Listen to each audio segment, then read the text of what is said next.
32, and we were almost done with that, the categorization of different kinds of buddhi, different kinds of intellect or frames of mind.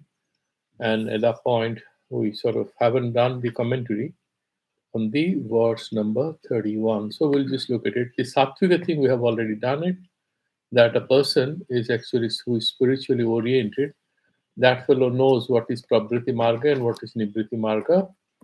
Pravriti marga obviously could be the cause of bandha unless you are converting your pravriti marga into karma yoga or nitya sannyasa, whatever is mentioned, that you become yoga yukta and you are doing it for atma suddhai.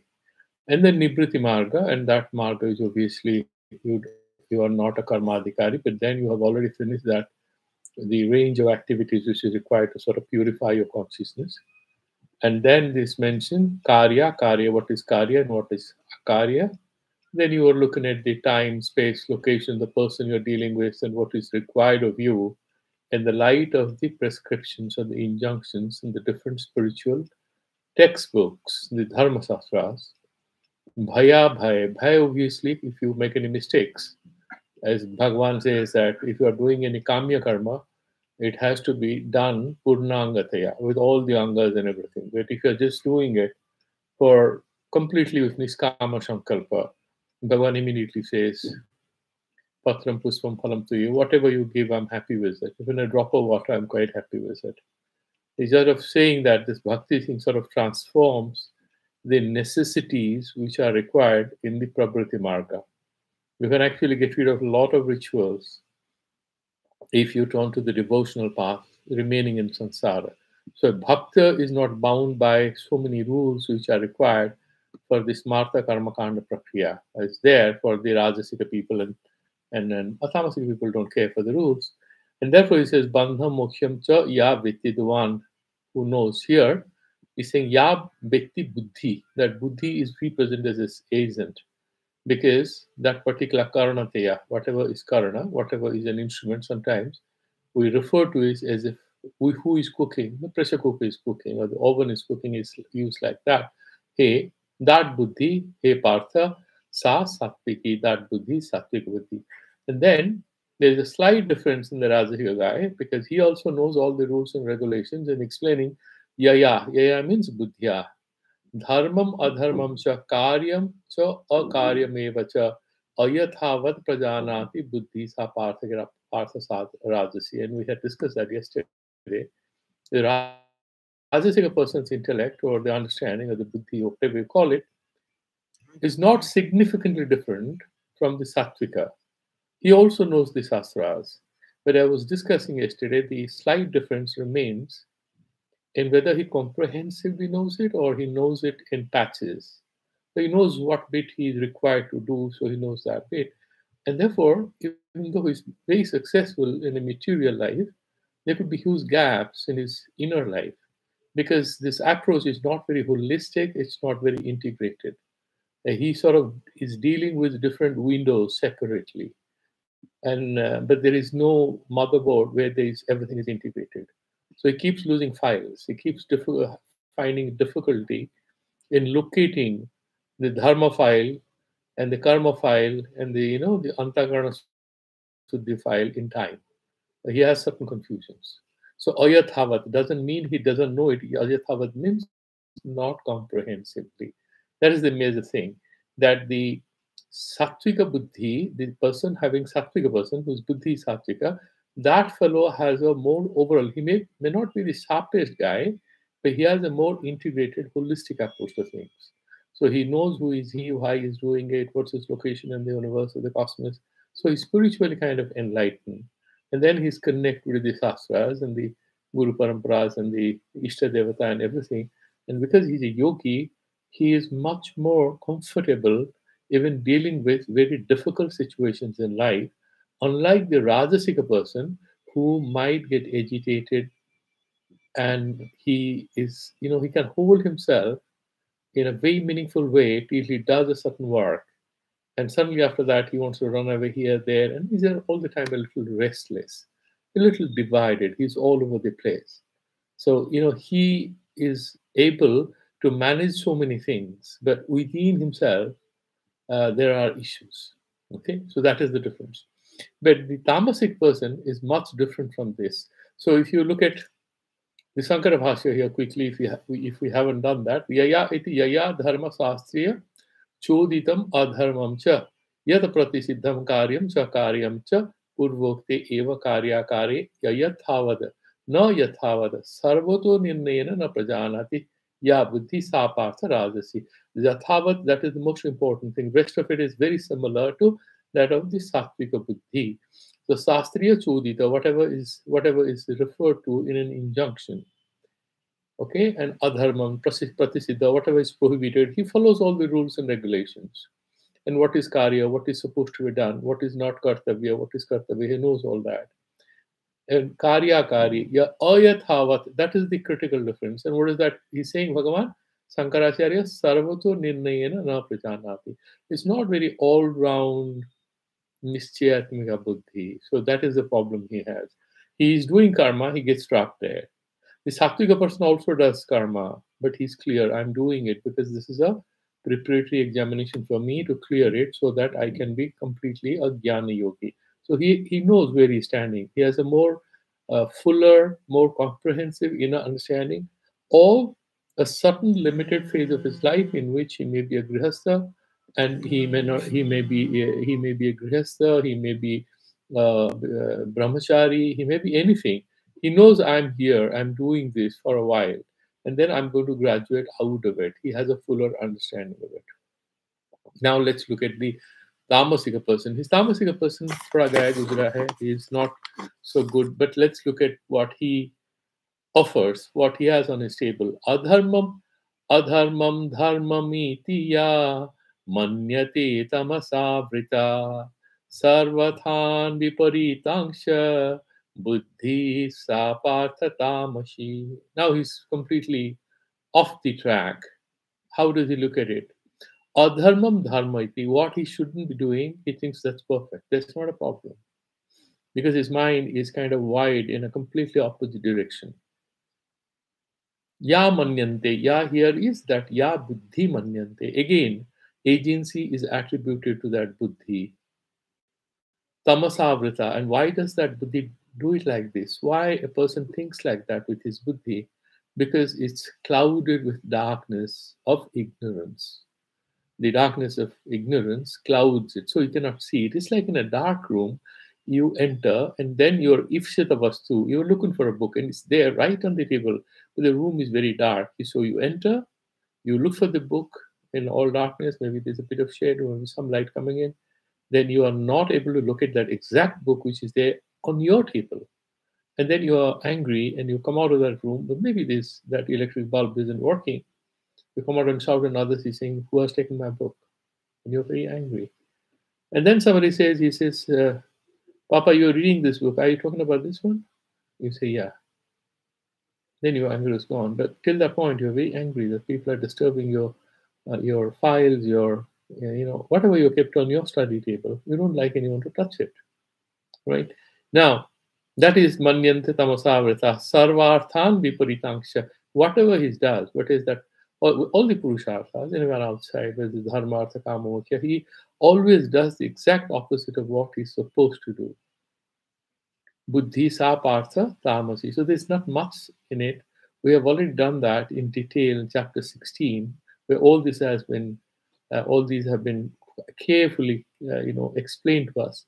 That Daivashura, what is Daivi Sampad and what is Asuri Sampad, and how they behave when they're overtaken by these negative activities and thoughts and behaviors and everything. Adharma mampi. Adharma pratisiddham dharma bihidam api ya manyate. Whatever is exactly prohibited, he thinks that is perfect to do. Janati tamasavrada, because he's kind of covered with darkness. Sati sarvarthana. Sarvan eva. Jnaya padarthan viparitanksha viparitan eva janati buddhi sapartham tamasi. So there are two ways to it. He doesn't know for sure in a very commonsensical language. He doesn't call a pencil a pen. Most likely he would be calling a pen a pen. It's quite possible that you have some misperception at certain points of time. But It's not referring to sarvarthan by that all that, but what are the things that you are actually looking for? What is going to benefit you? And what is a benefit? Is what is appealing to your senses in your benefit, or what is going to elevate your consciousness and your spirit? That is in your benefit. And that particular understanding is a kind of twisted in that sort of a consciousness. As I call it, for example, in case of drug addiction, these are the minds which are hijacked by that addiction. So they do everything to sort of cater to the demands of that particular bad habit. Everything else looks perfect when they're trying to do it. It could be about any other bad habit or addiction that we have. It could be somebody's craving for certain fashionable things or anything. Some people are obsessed with a certain game, but these things are, they're still manageable. You can still deal with them. But when the whole person's mind is kind of troubled, uh, he's kind of overcome by um, contradictory thinking, which is against his own interest, then he is in a very difficult situation. Now, he is not unintelligent. He may be very sharp. What explains the fact that maybe there's somebody who is a very smart computer engineer, it turns into a hacker, and then ethical hacking is fine, but then he indulges in lots of things and lands up in jail. A lot of these things are coming out in newspapers these days because of lockdowns. Most of the guys, the white collar crimes which are coming into picture, the newspapers which are reported, are actually about very intelligent people.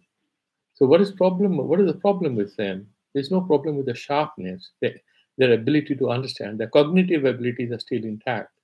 Where they are making errors is actually having that overall understanding about what is right, what is wrong, and what is going to help them, what's not going to help them. So everybody is intelligent, right? So if you have that element of goodness and connectivity with the divine, that intelligence will still be there, but it will give you a different fruit, different outcome. Then if you are associated with an evil intention, if you're overtaken by an evil intention, it can happen with all of us, that if a person is completely overtaken by his anger or hatred, he will use her or his intelligence for doing things which are not in his favor in the long term. Because end of the day, what we need a bit of sense of peace and happiness, and these things become very difficult. So that is what he's saying, that tamasi buddhi. Having said that, now he's going to explain to us. I'm not going in detail. Okay, so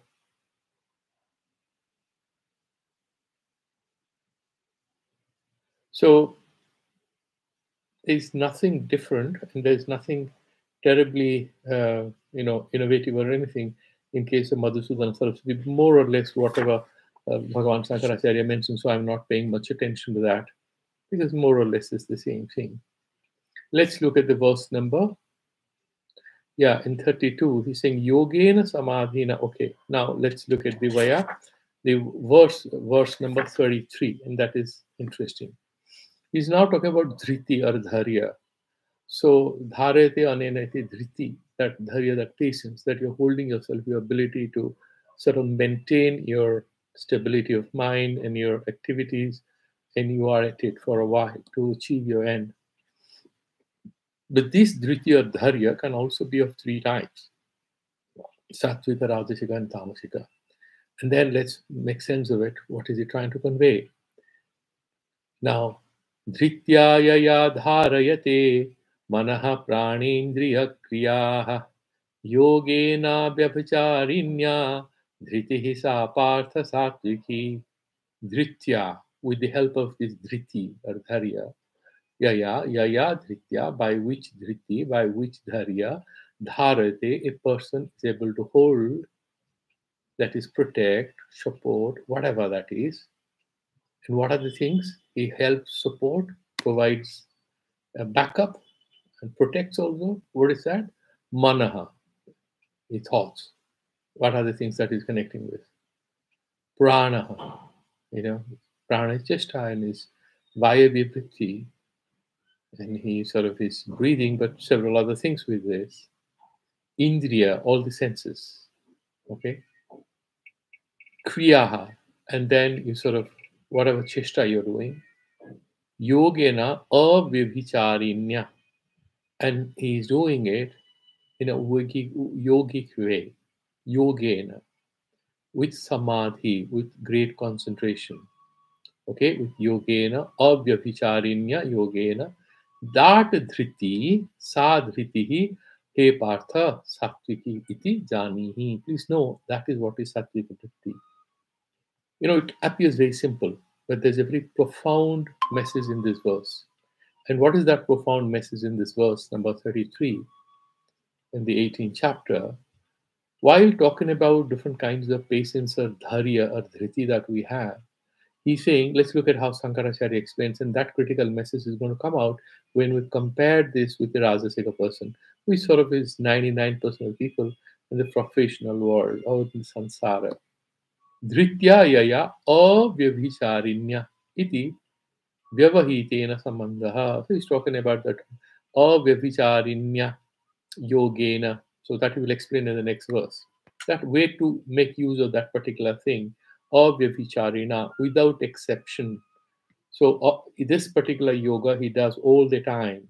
So there is no interruption, there is no lapse in his patience or in his attention, with his concentration. When he's dealing with several things in life, there is great amount of consistency and the kind of uniformity with which he proceeds in his life. It doesn't become a case where he's highly attentive at office, but he's highly inattentive, maybe while he's playing a game or it's in restaurants where he leaves his. It happens with many of us. We forget things here and there, but it's not about that. It's not about those tiny things. It's about the ethical decisions regarding what we should do and what we shouldn't do, and he will explain that. Vritihi sa, vritihi satvihi. Dharyate kim, what he holds, what he supports with this dharya or patience. King, he answers, manaha, that mind, pranaha, the breathing and everything. Indriya kriya, the senses, and the chesta that we do. Manasaha, pranasya, indriyani cha, tesam, kriyaha, chestaha, ta. That all these. So you have mana, prana, and indriya, and they are engaged in different kinds of activities. And these activities, this particular dharya or patience supports. And what does it mean by support? I mean, anyway, they will act, isn't it? No, they act also in the case of a tamasic or a rajasic person. They work in a certain way in case of a sattvika person. The profound message comes out now in the next few words of Sankaracharya. Usastra marga prabritehe dharayati. This is the most important thing. So, you are driving, and there is a guy who is drunk, he's also driving.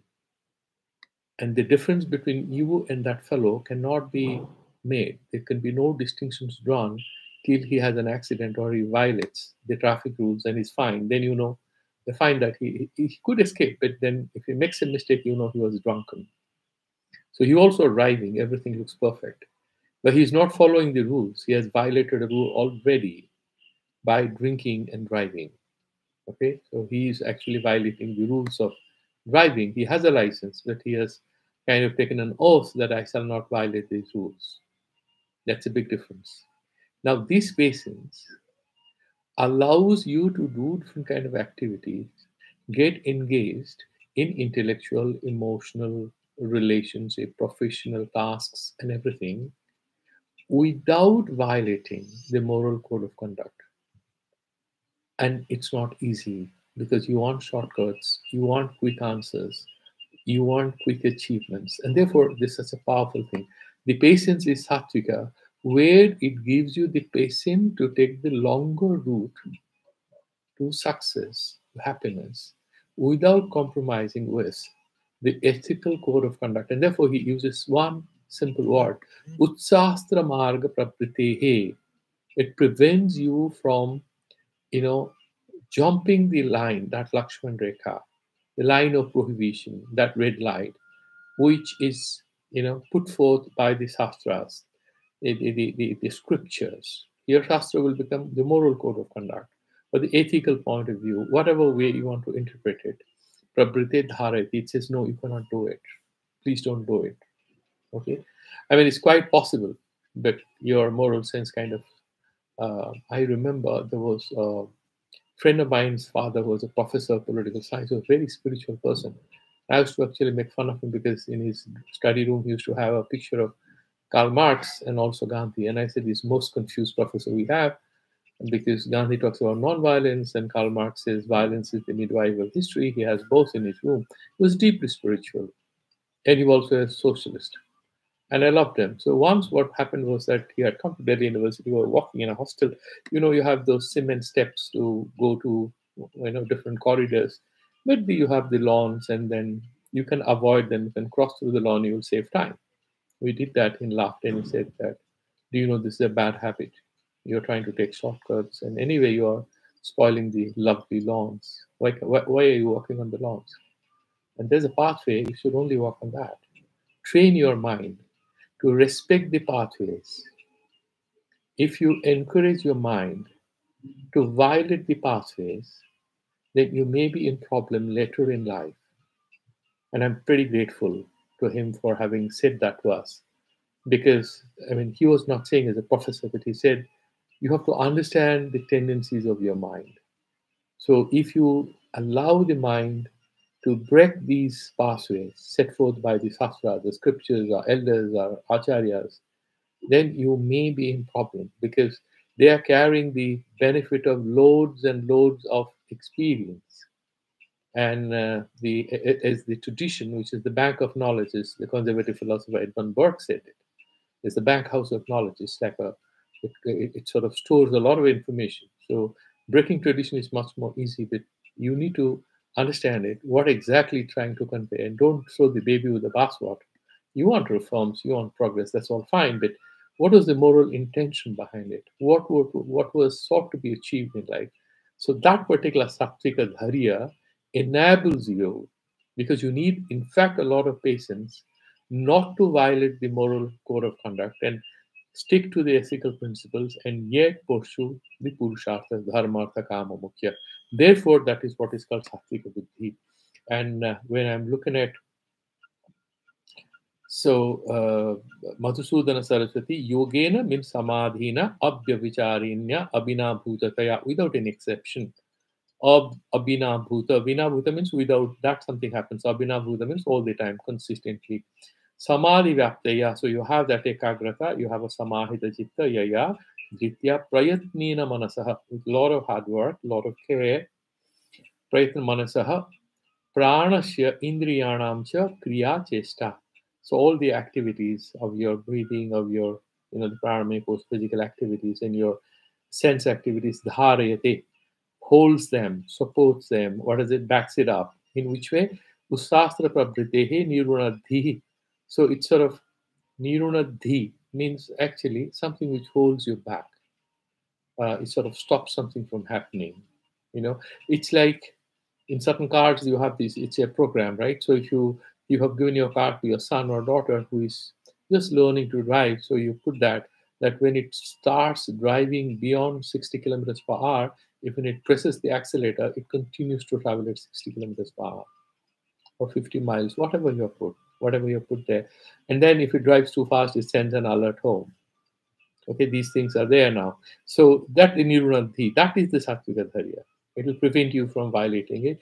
Yasyam Satyam Avasyam Samadhirabhavati Yayacha. And then if you do it actually, then your concentration is much more fulfilled because there's no anxiety, there's no uncertainty, there's no fear, there's no apprehension.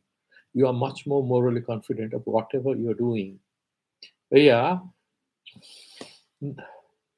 यया च धार्यमाण मनादिक्रियाः शास्त्रम् अतिक्रम्य न अर्थांतर avagahyante dhitihi sa partha sattvihi. So it sort of doesn't it doesn't transgress that blue book of the principles, ethical principles. You are very safe. That is the sattvika buddhi.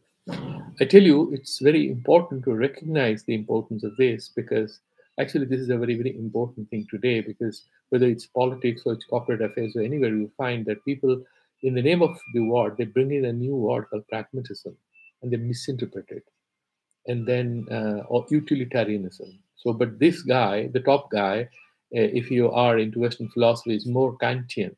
He's saying that stick to the rules is more important, but it shouldn't be a blind utilitarian. But if you want to put him as a utilitarian, you have to call him what is called a rule utilitarian. He says these rules are useful in the long term. Let me not violate these rules. He has that strong adherence, the essential, the compact book of a few key spiritual principles or whatever is known as dharma. Okay. Yayatu then let's go to the Rajasika Buddhi, Rajasika Dharya. या तु धर्मकामार्थान् धृत्या धारयतेऽर्जुन प्रसङ्गेन फलाकाङ्क्षी धृतिः सा पार्थराजसी. Now the next guy, it's not that he doesn't have any patience, he has. And he's very successful. He's a materialistic guy. Where all materialistic people need not be unethical or ethically inconsistent. But he is a different person. He's a Rajasika person. For him, what is more important? He wants to have that success. He's an achiever.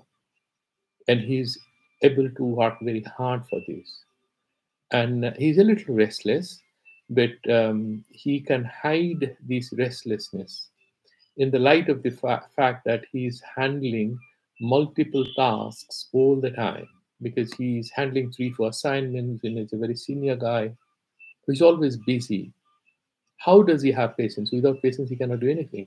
But his patience is slightly different from what we are discussing here. Yaya, Dhritya, to Dharmartha Kaman. So all the Purusharthas except for Moksha, because he's a Rajasika guy, he's a long way off that. Dharma, Kama, Arthan, whatever. So he might be doing a yaga and he'll do it very carefully.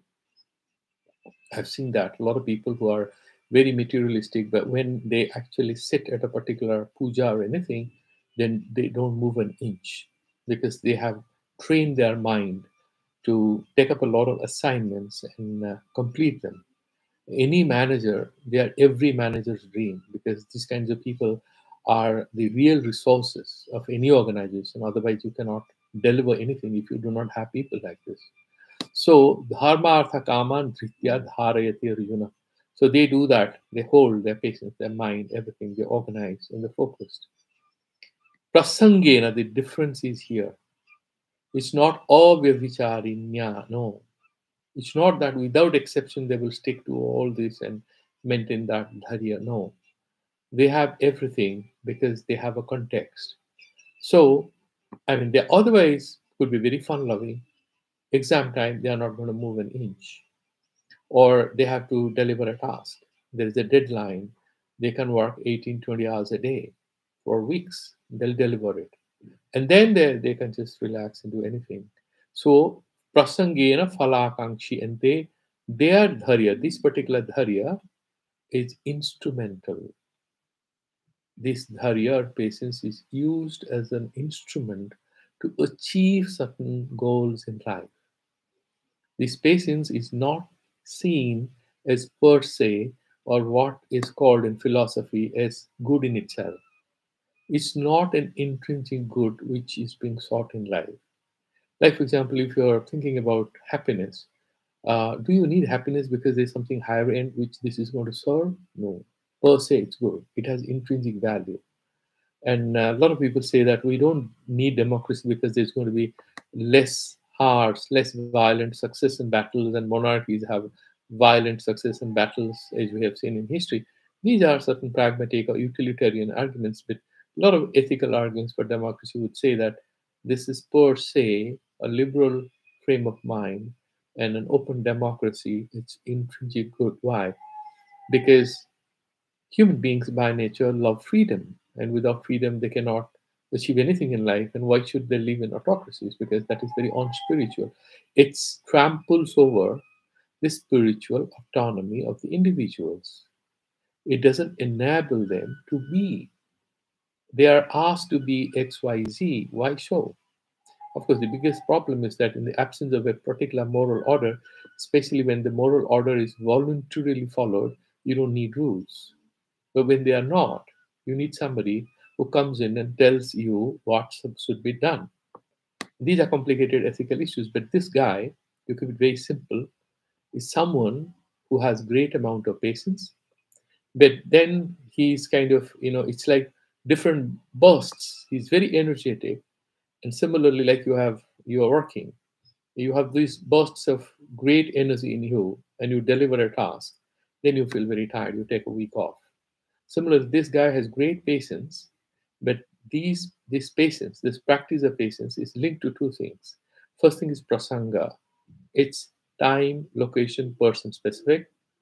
And number two, it's always oriented towards achievement of a certain end, which is a limited end. And the third most important thing, not to forget, is that it has no particular, it's not very much integrated to a bigger, larger, holistic vision of what is a good life. Of course, the person may have, every person has a vision of what is a good life, but it's limited in one sense. That fellow might think it's a very complete vision for him, but it lacks certain ends, and there are certain gray areas, there are certain loose ends in this particular understanding, because of which, because he's Rajasic, he does fall into depression once in a while. All Rajasic people do fall into some mild bit of depression and stress. So he would have that. So let's look at how Sankaracharya explains this. So he says, Dhritya Yaya. Oh no, that we have done. The verse number 34 we are doing. Yaya iti. Yaya tu dharma kamarthan, dharmasya kamasya arthasya, dharma kamartha tan. All these three purusharthas, dharma kamarthan, dhritya.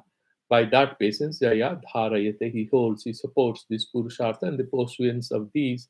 Manashi nitya kartabya rupa Rupan avadharyate he aruna prasangena. Now, all these nitya karma kartabhya, whatever he's supposed to do every day, whatever he has to do, the kami karmas, everything, he understands them. And he doing avadharana of this, he sort of observes them. And there is no problem with it. Avadharyate he arjuna prasangena. It's all context specific. Yasya dharmadera dharana prasangatvena prasangah tena. So he's supposed to do a shraddham, so he'll give those 2 hours and he'll be there. But he doesn't have a very powerfully dharmic perception of life, or he's not spiritual or anything. But he is somebody, he's a very yatharthavadi in a certain way. Tena prasangena falakankhi cha bhavati yaha. And then he is doing Shraddha, pitu log bhi khush ho jayenge. Do you love your father? No, I used to have a lot of fights. But you're doing Shraddha so meticulously. Yeah, my son is watching, so I have to do all these things. But we used to have a lot of fights and I didn't like him. And then, but it's because of Shraddha that I'm supposed to do Shraddha. He said, yeah, please don't waste my time. And I have heard a lot of lectures and you want to waste more time. I'll do the Shraddha, but don't irritate me. That's what he tells his family members. Yaha Purusha Tasya Dhritir Yasa Partha Rajasi. This is Rajasic thing. And he hasn't added anything new. Madhusudana Saraswati. Prasangena Kartutvadi Aviniveshena. He adds one particular thing because he's Rajasic and Madhusudana Saraswati has his compass, the moral compass in right place. What is actually critical to a Rajasic guy? The sense of agency that I am doing this, I need to have this result, I need to enjoy my life. So he has a powerful presence of his kartabhya, but this kartabhya is backed up by a sense of whatever, that I am doing it, I have to do it perfectly. Kartutpadi aviniveshena, sakartutva bhaktritva, ahantva, mamatva, everything will come in there. Falakankishan. And therefore, because he has agency, he wants to have his results. He's not doing Ishwara Arpana Buddhya. He's not a humble guy or anything. He wants to go to Swarga. He wants to do, I'm a perfect guy. I also go play games and I also go to parties, but I never forget to do my puja. He's just full of himself. So, Falakankishan yaya dhritya dharma kamartham. Dharmam kamam artham cha dharayate nityam kartavyataya avadharayati. Natu moksham kadachitavi. He's never bothered. Do you want on the fourth Purushartha? He says, what is that? Moksha. I said, I don't know. Why should I get moksha? Anybody who wants to die right now, you go talk to any sannyasis. Do they want moksha? Nobody wants moksha. They also want to live in very good ashrams and all, and I don't want to waste my time. Yes, reasons for that. Sadhriti Partha Rajasi. I mean, broad point of difference between the sattvic and rajasic to my mind is one is utilitarian and instrumental. The first one is largely substantive and it's ethical. It's substantive morality. It's not about instrumental morality. Ye karna par ye milega. He's not having that sort of an approach to, sort of giving himself through his concentration, through his attention, remaining fully engaged with whatever he's doing. That is the major difference. As we saw in case of the sattvic buddhi and rajasika buddhi, what is the big difference? The only difference is that the sattvic buddhi is more holistic and very comprehensive.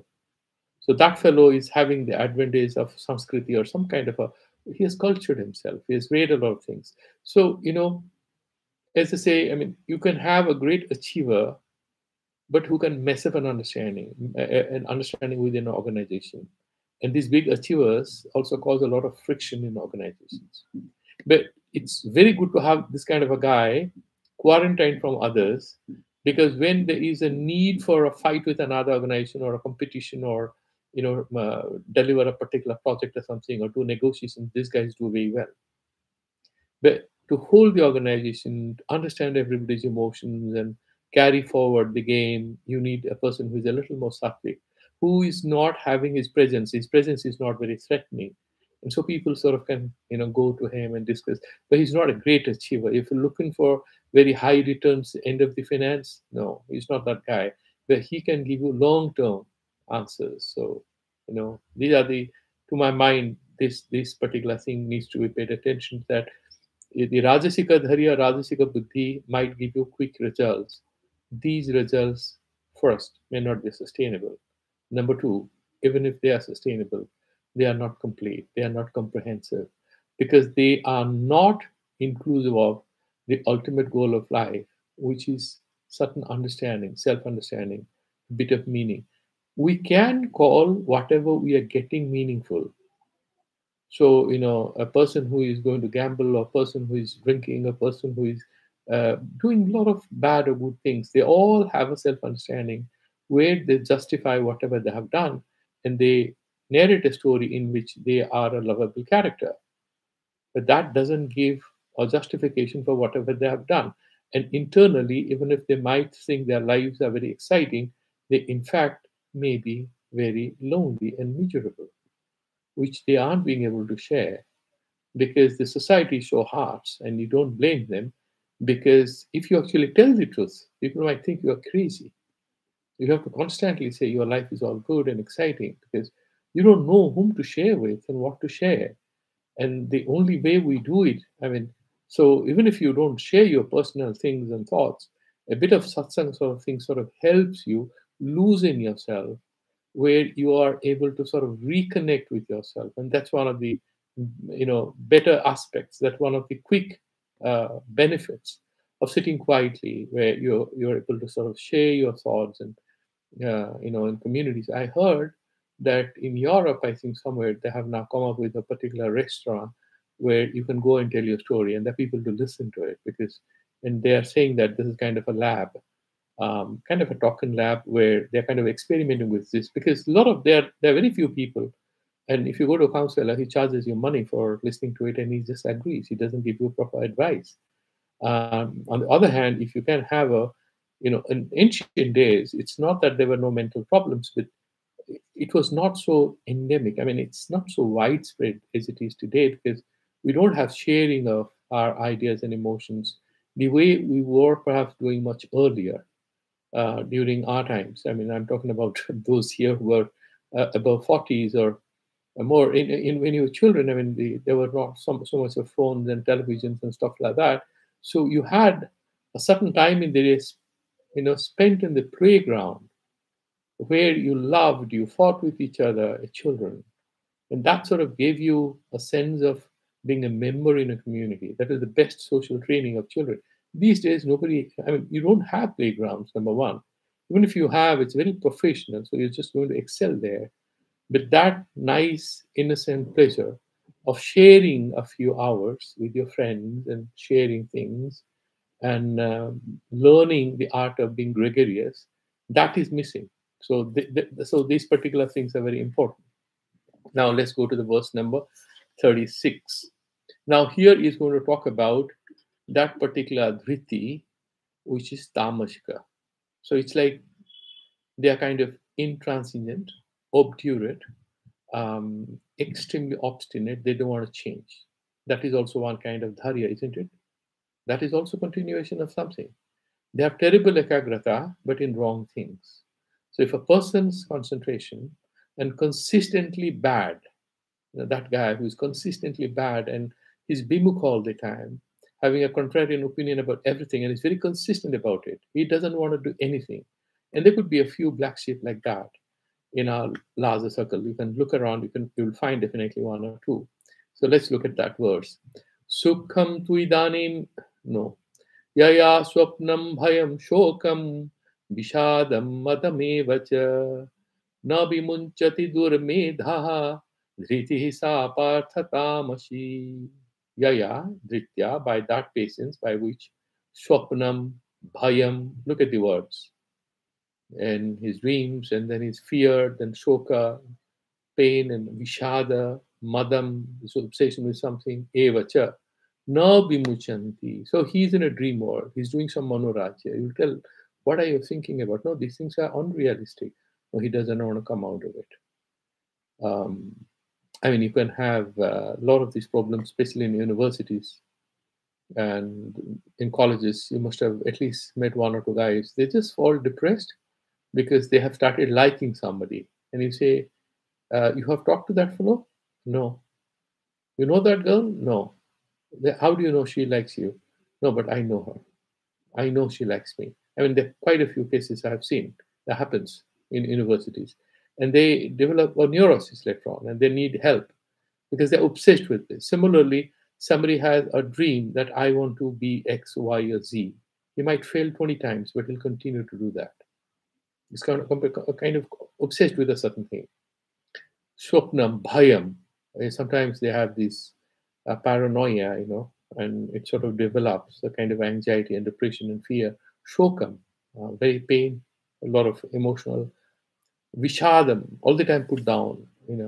It's like they're all the time fatigued and tired and absolutely no enthusiasm. Madam, kind of obsession with something. So, no bimuchanti, and these things are not removed from them. Why? Because they're practicing certain other kind of patience. That patience is called, it's not a strength, it's a weakness, but very strong weakness. That's called tamashika dhriti sapartha tamashi. Let's look at how Bhagavan Bhashyakara Sankaracharya explains it. Yaya iti. Yaya swapnam nidram bhayam trasam shokam vishadam. Nidram bhayam trasam shokam vishadam Vishadam, avashadam, vishannatam, madam, visaya sevam, atmano, bahumanyamano matta eva, madam eva manasi, nityam eva, kartabya rupataya kurvan, na vimunchati, dharatyeva, durmedha, kutsita medhaha purusha, yaha tasya dhritir, ya sa tamasi mata. So he's saying, is given just one sentence, and it's a very powerful sentence. That particular orientation of the mind, that particular mode of patience is essentially it's kind of a lassitude, a kind of slothfulness of your mind. And the kind of slothfulness he's narrating here is that tamasi dharya, patience. What does he do? Why does that happen? It's not something he's actively pursuing it actually. A person who is doing wrong things, it's not that he's prevented from doing right things, that's why he's doing wrong things. He actively pursues it. And then that's what is explained here. How? Nidra, bhayam, trasham, shokam, vishadam, avasadam, all these things, and vishannatam, all the time depressed, and madam, and vishaya sevam, atmana, bahumanyamano. And he might be, he can be doing anything, maybe indulge in anything. And then matta eva, as if they are drunk, as if they are obsessed with it. Eva, madam eva manasi nityam eva kartavyata, as if that's a very real thing to do. And that's perennial. And I remember long back in Delhi University, there was a very smart guy. And then he used to do some substance abuse. And then I think in the garden in a hostel, once he was doing something and we reported. We called up the warden. We threatened him not to come to the campus. So he used to come and sit in a corner and start smoking and try to make friends with others. And then he traps another guy into it. And then because he can sell his stuff to them, he's a very nice guy. Looked very handsome and all, but then he had a very attractive personality. Nobody knew where he lived, but he would come to the hostel and try to make friends with people. And I said, "What are you doing? What is this thing?" And then he says, "You will not understand. Isko jo leta hai, wo raja hota hai. This is not meant for cowards. This is not meant for effeminate people. This is for men. You will not understand. You're still a boy. So get out of here." Those sort of people. Okay. So he has a perfect understanding. He thinks that he's doing the right thing. It's very manly. It's part of his understanding of what is masculinity. That is his twisted understanding of masculinity, that he should do a bit of substance abuse. Then he used to think, he used to argue that if a person is doing these things, actually he's more attractive towards women, find him more attractive. And he used to say, "I have 5 girlfriends. How many girlfriends you have?" Right? So these kinds of people, dharetyeva durmedha, therefore he's saying kartabya rupataya, as if that's something that he should do. He has that sort of an understanding. And then kurban na vimunchanti, and that particular thing is never removed. There's no change, there's no deviation from that faulty way of getting stuck with a certain thing, which is essentially something dark, something negative, something which doesn't allow any movement forward. And a person can live in that solitude of darkness for ages and die. Okay? And so vimunchati dharetyeva durmitha kutsita medhaya, that faulty, that wrong understanding.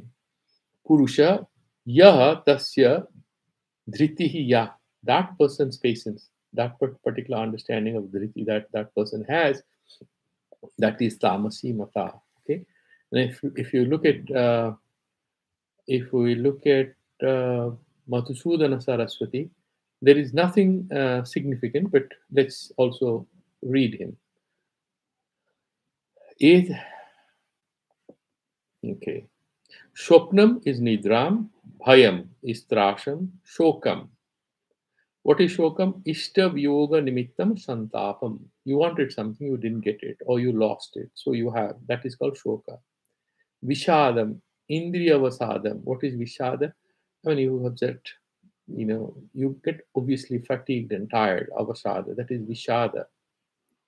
Madam, and what is that? Asastriya Vishaya Seva Unmukhatvam. You are open to indulging in pleasures. We are pratisiddha. We are prohibited. We shouldn't do those things. You are doing it. That is that madam.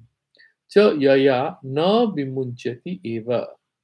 That dhriti doesn't allow this thing to be removed, but actually facilitate their continuation. Okay? So,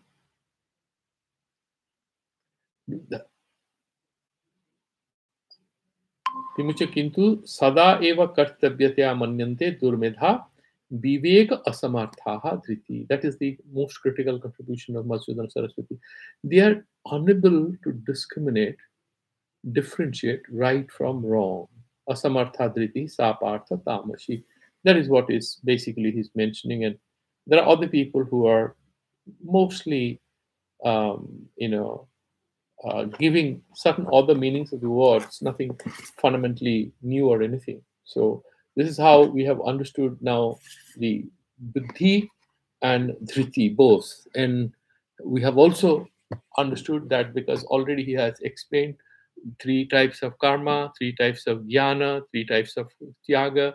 And we had also a bit of discussion yesterday with Madhusudana Saraswati. Says, why are you separately again discussing the buddhi and dhriti and categorize them sattvika, tamasika, or rajasika, whatever? And Madhusudana Saraswati nicely explained that this particular karta is that where you have brittimat antakarana, that is karta, with certain britti. But here we are you are saying that if you are already doing that antakarana, you have studied karta, so it's superfluous. Then he's explaining the buddhi and vritti are specifically mentioned in Bhagavad Gita because they have a lot of relevance when it comes to understanding the Jnana Sakti and Kriya Sakti aspect of our engagement in this real world of our activities, our thinking. Jnana Sakti is very important, which enables us to understand things in a proper way. Kriya Sakti enables you to complete tasks. If you don't have dharya, you're doing something, you might just leave it in the middle of it, and nothing actually comes out of it. It's just a wastage of time. Therefore, this dhriti and right kind of patience.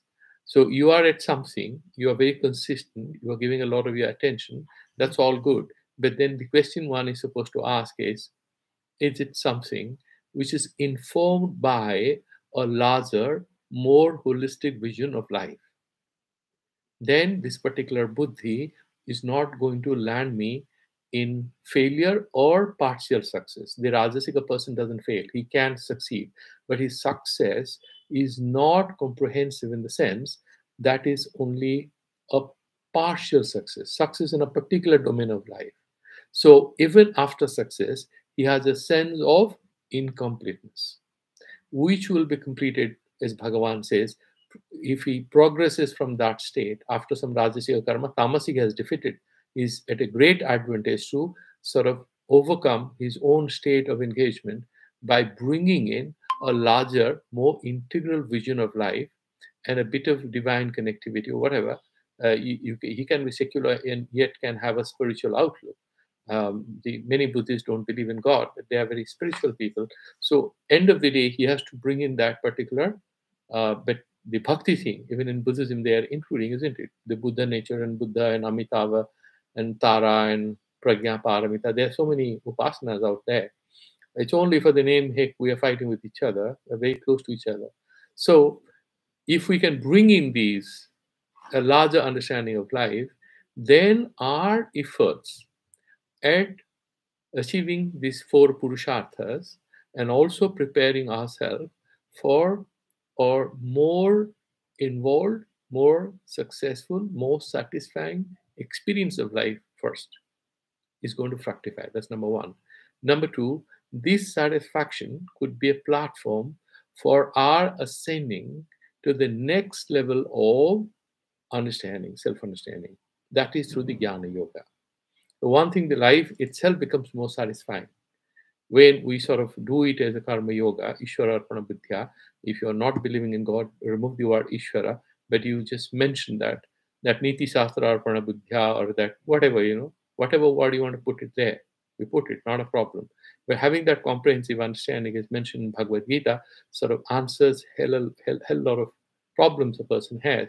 Therefore, with that particular divine connectivity, if you sort of progress, you have a fuller life, and this life is also a platform, because this experience is all anitya. You might gloat over all the success one has, but he's not going to be there for all time to come. There is where he sort of has to deny all that he has valued as ultimately valuable and connect with the infinity. As Steve Jobs, towards the end of his life, he wrote, I mean, sometimes this would be space and time in life other than pursuing money. And because that's what sort of brings in that element, it brings in certain element of uncertainty, but it brings in certain new possibilities. And that is where spirituality sort of opens up the mind and sort of makes it tolerant of uncertainty and makes it fearless. And we'll go forward and deal with it in the next class. So just trust the timeline, and I'll stop here. And tomorrow is a Sunday, so we'll have our class on Monday and same time. But on Shivaratri, which is Tuesday, Shivaratri this time, which is day after, I think it's on Tuesday. So all of you would be busy with your own prayers. So Shivaratri would not have our classes.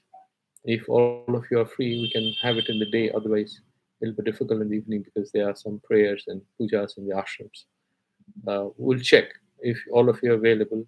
Maybe we can have the class, but then we'll see. Tomorrow is a Sunday, so it will be an off day. We'll meet again.